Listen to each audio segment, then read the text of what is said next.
These are your notes on karyotypes and genetic diseases, and I will go back and forth between your practice packet and a PowerPoint slide. So just be prepared, and we are on page 33 of the practice packet.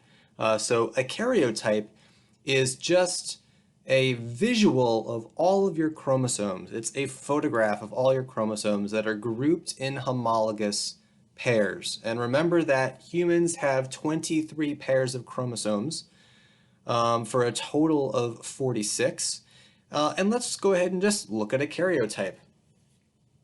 So here's a karyotype, and in your nuclei, in your nucleus, any given cell's nucleus, their chromosomes are not already laid out like this. These karyotypes are deliberately moved around and matched according to the size of the chromosome.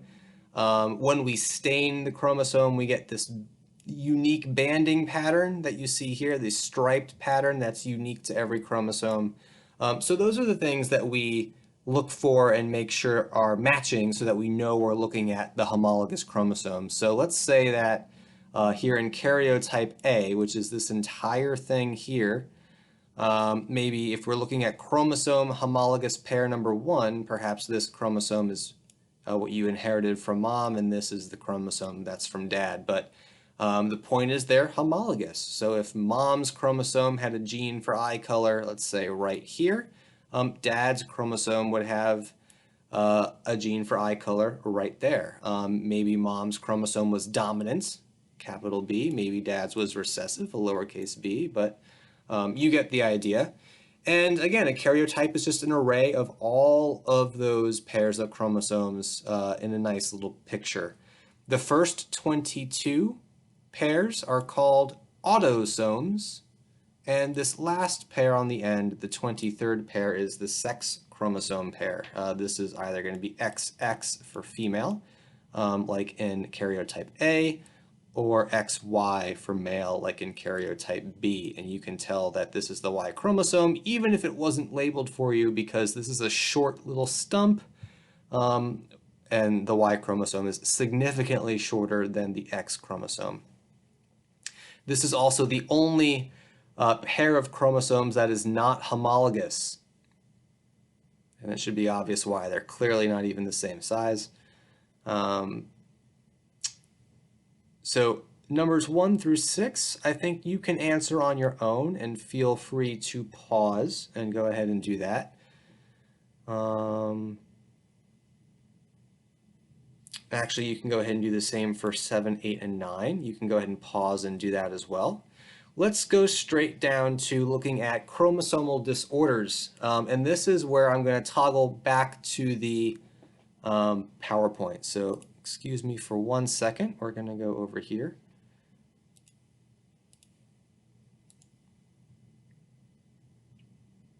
I'm only going to go over some of the highlights. I'm not going to go over this in too much detail. So most genetic disorders don't have a cure as of right now, but as we advance with modern technology and technological tools and things like CRISPR that we talked about last unit, we are increasingly curing a lot of previously incurable diseases, and we'll talk about some here. This is all called gene therapy, and if you are interested actually professionally in doing this, there's a field called genetic counseling. You can Google that on your own and kind of get a sense as to what that entails, but you would essentially be reporting people's genomes back to them and saying, hey, you have this allele or for this disease, and so on and so on. So let's look at mutations that cause diseases. This is the first set here. And then we'll look at what are called chromosomal mutations caused by non-disjunction. We'll get there. We'll get there in a second. So let's start with cystic fibrosis here. So basically, cystic fibrosis is due to a recessive gene. So again, you must have both copies to have cystic fibrosis. You can look over some of the symptoms and things like that on your own. I want to talk about down here the prevalency. We will talk about this in class, but I want you to think about it now and why it's like this. So this is most common in people of European descent. Um, White people are disproportionately affected by cystic fibrosis. And it's not like these diseases are racist. There's no such thing in the world of mutations. A mutation does not say, oh, you're white, I'm not going to mutate, or oh, you're white, I am going to mutate. It has no way of doing that. So why is this more common in people that are white? So think about that, and we'll talk about that in class. Um, Takeaways here. Again, the takeaway is that this is caused by a recessive gene. That's what I want you to take away from it. We can successfully treat this. This is not the death sentence that it used to be, so there is a lot of good news with cystic fibrosis. But it is a scary, potentially life-threatening disease if you don't have access to current medical technology for it. Sickle cell anemia is our next example. This is caused by codominant alleles. So capital N, your normal red blood cells are normal shaped. They're circular or disc shaped. If you have one S allele, one sickle cell allele, your cells are usually normal shape, but they can sometimes sickle or crescent a little bit like that, like kind of like a Pac-Man looking thing. And if you have both of the S alleles, then you have all of your red blood cells sickle like this, not just some of them. Basically, this affects your ability to carry oxygen to your tissues and results in symptoms that are related to low oxygen levels.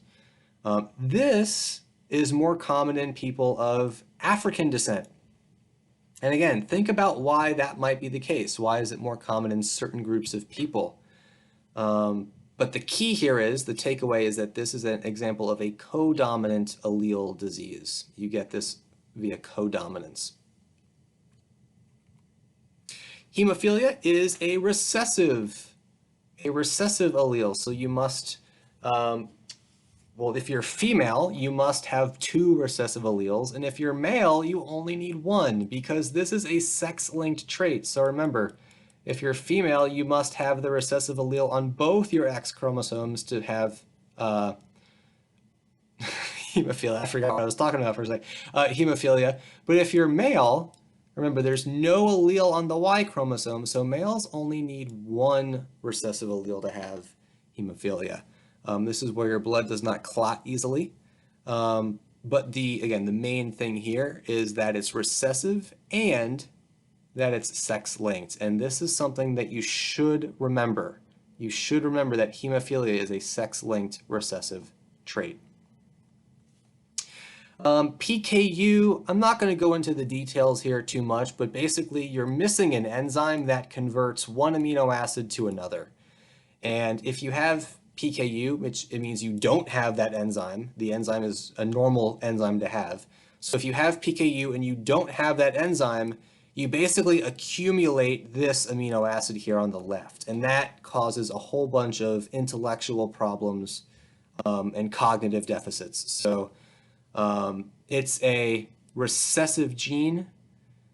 It's not sex-linked, so it's an autosomal gene on an autosomal chromosome number 12.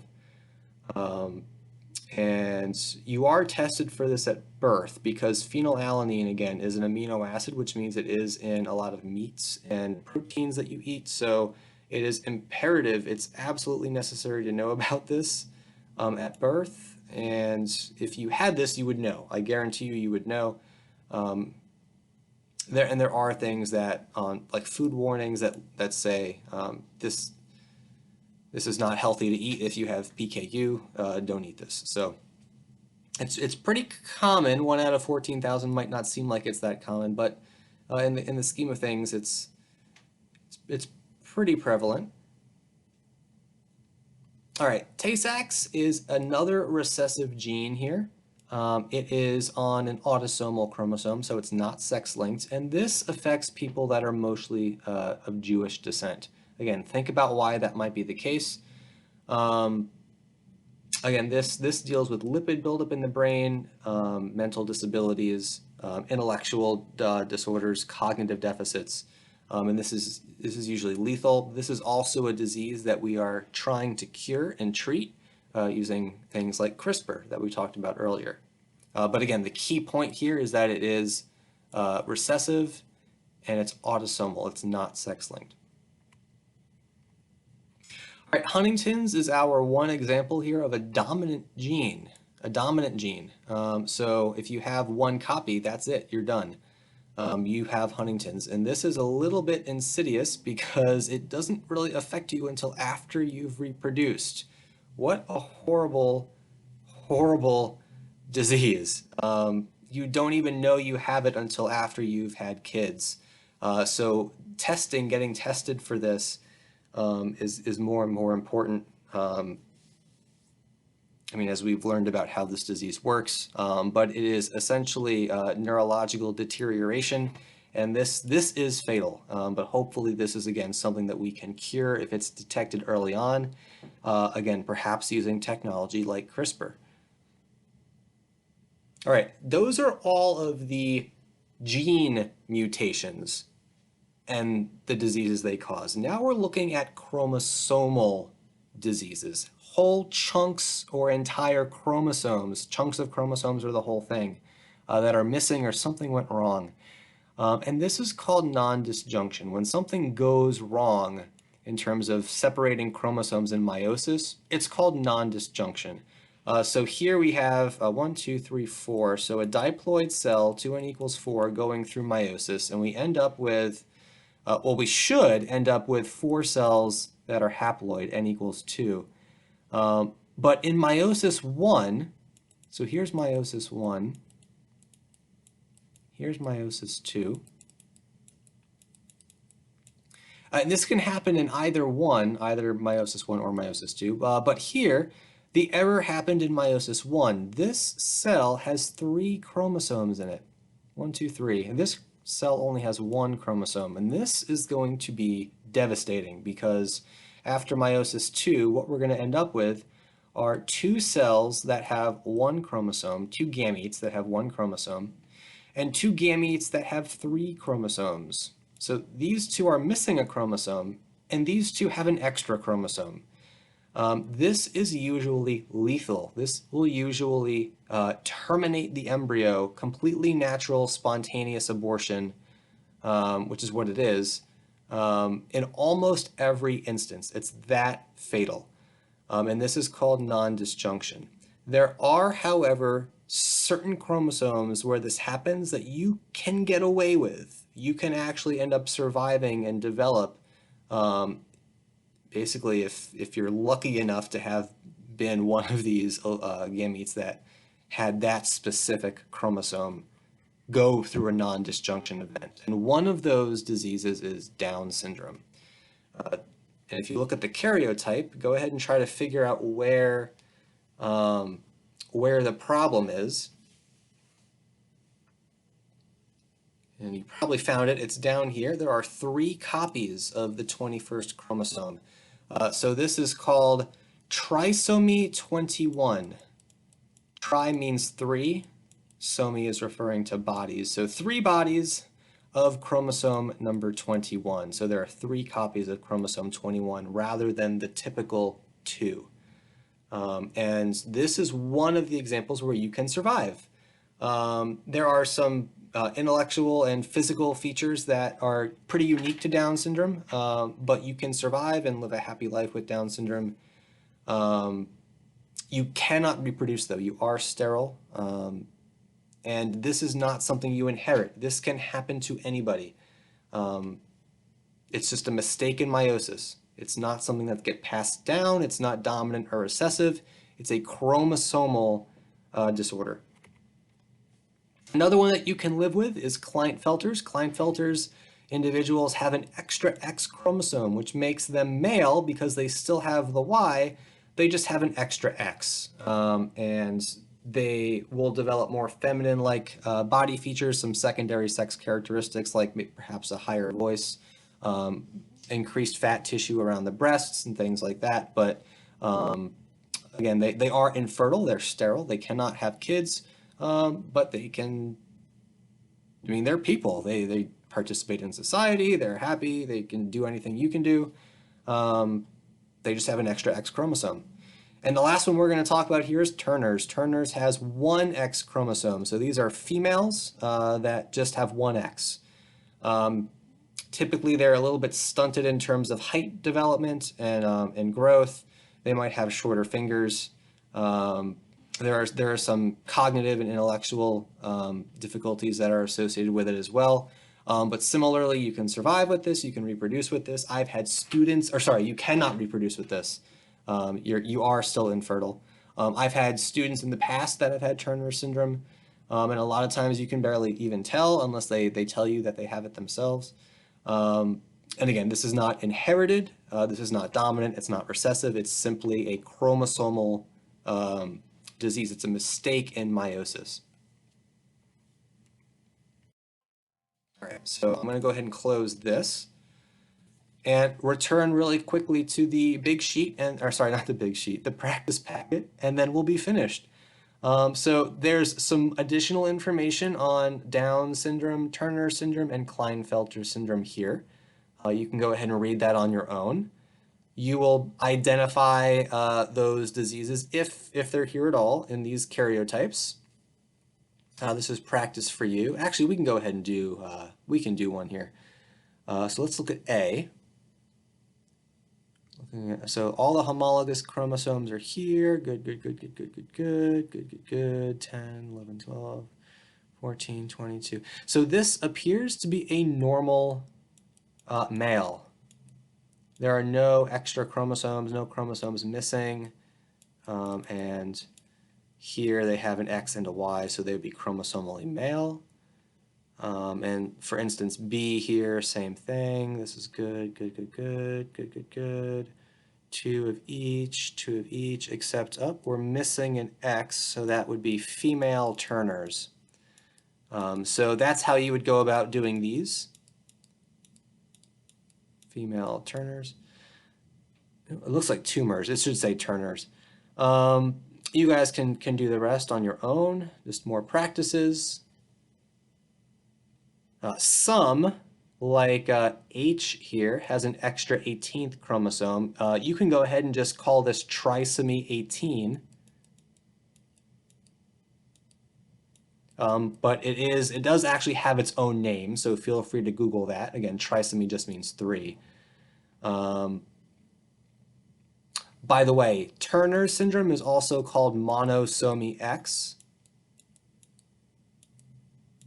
Again, mono just means 1, so monosomy X means you have 1 X chromosome. Let's see, yeah, you guys can do these. There's a practice here. I'll give you all class time for this, or I'll try to at least. Skip number 9 for right now. We'll talk about what this diagram is later on. But you should be able to go all the way down to the bottom of page 38. There will be a gizmo that we'll do, so you might not have all class to do this, but I will try to give you some class time to work through page 38 next time on the practice. So I hope this helped, and I will see you then.